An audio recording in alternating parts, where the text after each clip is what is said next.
সম্মানিত ভিউয়ার্স, আপনারা দেখতে পাচ্ছেন গার্মেন্টস ফ্যাক্টরি ছুটি হয়েছে গাজীপুর কাশিমপুর এলাকায়। গার্মেন্টসে অসংখ্য মানুষ চাকরি করে। যখন গার্মেন্টস ছুটি হয় তখন রাস্তাঘাটে প্রচুর ভিড় লেগে থাকে। তার একটি দৃশ্য। তার মধ্যে দিয়ে কিছু স্বস্তির খবর হচ্ছে, গার্মেন্টস থেকে বের হলে শাক সবজি মাছ তরকারি অনেক কিছু পাওয়া যায়। তেমন একটি শাকের দোকান আপনারা দেখতে পেলেন। দেখেন মানুষ কত তাড়াহুড়া করে গার্মেন্টস থেকে বের হয়। আসলে যারা গার্মেন্টসে চাকরি করে তাদের জন্য সময় একেবারেই সংক্ষিপ্ত সময়। 1 ঘন্টা সময় থাকে খাওয়া দাওয়া, গোসল এবং নামাজ পড়ার জন্য দুপুরবেলা। এর মধ্যে দিয়ে সকলেই বাসায় পৌঁছে গিয়ে খাওয়া দাওয়া করে আবার গার্মেন্টসে 1 ঘন্টার মধ্যে ফিরতে হয়।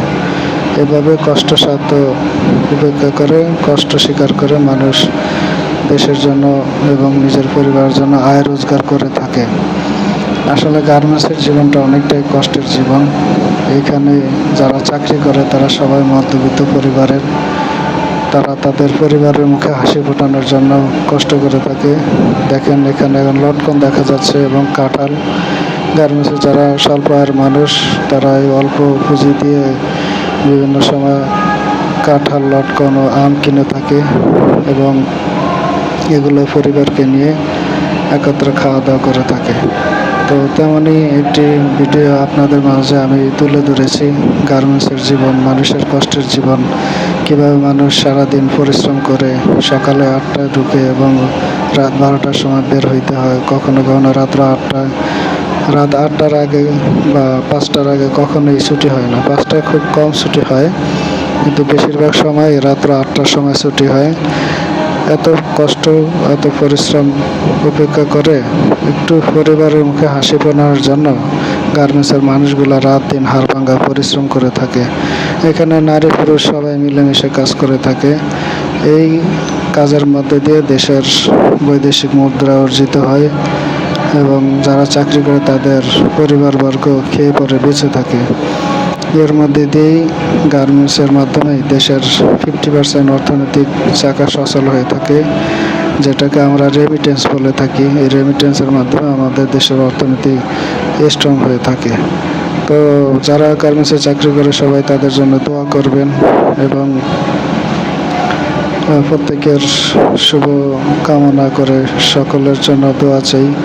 সবাই যেন শান্তি শৃঙ্খল মতো কর্মজীবনে কাজ করে যেতে পারে, নিজেদের পরিবারের মুখে হাসি ফুটিয়ে নিজেদের একটি সুন্দর সুশৃঙ্খল সমাজ উপহার দিতে পারে এবং নিজের পরিবারকে নিয়ে সুখী সমৃদ্ধ একটি সুন্দরভাবে নিজেদের জীবনযাপন ডেভেলপ করতে পারে। এখানে কেউ ভালো কাজ শিখে অনেক লাখ লাখ টাকা ইনকাম করে, আবার কেউ আছে সারা জীবনে ভালো কাজ শিখতে পারে না, এক জায়গায় পড়ে থাকে, যার ফলে তার জীবনে কোনো উন্নতি হয় না। যারা বিচক্ষণ মানুষ, যারা কাজকে বেশি ভালোবাসে, গুরুত্ব দেয়, বিভিন্ন টেকনিক্যাল বুদ্ধি এবং ব্রেন আছে যাদের ভিতরে, তারা কাজ নিজেদের আয়ত্তে নিয়ে আসে। আয়ত্তে নিয়ে আসার মধ্যে দিয়ে তারা তাদের কাজগুলোকে আঞ্জাম দেওয়ার মধ্যে দিয়ে কাজ শিখে আস্তে আস্তে কেউ supervisor, line chief, GM, PM ও অন্যান্য পদে তারা উপনীত হয়। কেউ বেতন পায় 2 লাখ, 3 লাখ, 5 লাখ, আবার কেউ বেতন পায় 10,000, 20,000। তো এটাই মানুষের জীবন। আল্লাহ তাআলা সবাইকে সব কিছু দেয় না, আবার সবাই সব কিছু পাইলেও সেটা ধরে রাখতে পারে না। তো আল্লাহ তাআলা যাকে যে রিজিক দান করে থাকেন, আমাদের উচিত প্রত্যেকে সেই রিজিক নিয়ে আল্লাহ তাআলার পরে সন্তুষ্টি লাভ করে আমাদের সামনের জীবনগুলোকে অতিবাহিত করা। সবাই দোয়া করবেন এবং নতুন নতুন ভিডিও পেতে আমার এই চ্যানেলটিকে সাবস্ক্রাইব করে দিবেন। সবাইকে ধন্যবাদ। আল্লাহ হাফেজ।